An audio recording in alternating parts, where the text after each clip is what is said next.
या बातमीचे प्रायोजक आहेत हॉटेल बडेपीर। यांच्याकडे बिर्याणी फक्त 60 रुपयात, तहारी फक्त 50 रुपयात, चिकन 65 बोनलेस दर शुक्रवारी 1 किलो फक्त 300 रुपयात व शुक्रवारी स्पेशल दालचा खाना आणि खिचडा देखील उपलब्ध आहे, ते पण देखील फक्त 50 रुपयात। तर सोलापूरकरांनो, याचा लाभ भरभरून घ्या असे सांगण्यात आले आहे। आमचा पत्ता मुस्लिम पाशापेठ, जिंदाशहा मदार चौक, सोलापूर।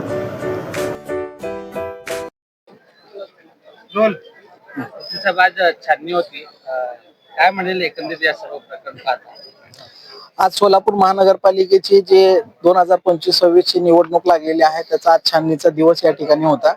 सकाळपासून आम्ही या ठिकाणी आलेलो आहोत। छाननीकरिता सुरुवातीला जे आहे काही वकिलांना अडवल्याचं ऐकण्यात आलं, परंतु नंतर थोडं गैरसमज झाला होता असं समजलं। ऍक्च्युली या ठिकाणी छाननीला वकिलांनी यायचं कारण एवढंच असतं की जे काही ऑब्जेक्शन्स या ठिकाणी समोरच्या पार्टीकडनं घेतले जातात ते ऑब्जेक्शन्स वैध आहेत अथवा नाही, किंवा त्या संदर्भात जे काही पुरावे आहेत तर ते सादर करण्यासाठी वकिलांनी उपस्थित राहण्यासाठी या ठिकाणी येत असतात। आज छाननीमध्ये अतिशय चांगलं या ठिकाणी निवडणूक अधिकारी जे आहेत त्यांनी खूप चांगलं काम करतायत आणि प्रत्येकाला ऐकून घेण्याची संधी ते देत आहेत आणि त्याच पद्धतीनं ज्यांचे ऑब्जेक्शन्स आहेत त्याकरिता ते फॉर्म देखील देत आहेत। एक खंत अशी वाटते की निवडणूक प्रक्रियामध्ये एखादा दिवस जर उमेदवाराला मध्ये दिला असता तर ऍक्च्युली काय झालं, कालचा शेवटचा दिवस होता उमेदवारी अर्ज सादर करण्याचा आणि आज दुसऱ्या दिवशी छाननी आहे, त्यामुळे आपल्या प्रभागामध्ये आपल्या विरुद्ध किती जणांनी उमेदवारी भरलेली आहे हे सुद्धा उमेदवारांना माहित नाहीये। किंवा किती तर उमेदवारांचं असं या ठिकाणी ऐकण्यात आलं की त्यांना एबी फॉर्म दिलेला आहे का नाही ते त्यांना सुद्धा माहित नाही असं त्यांनी सांगितलेलं आहे। त्यामुळे पारदर्शकता असणं या ठिकाणी गरजेचं आहे।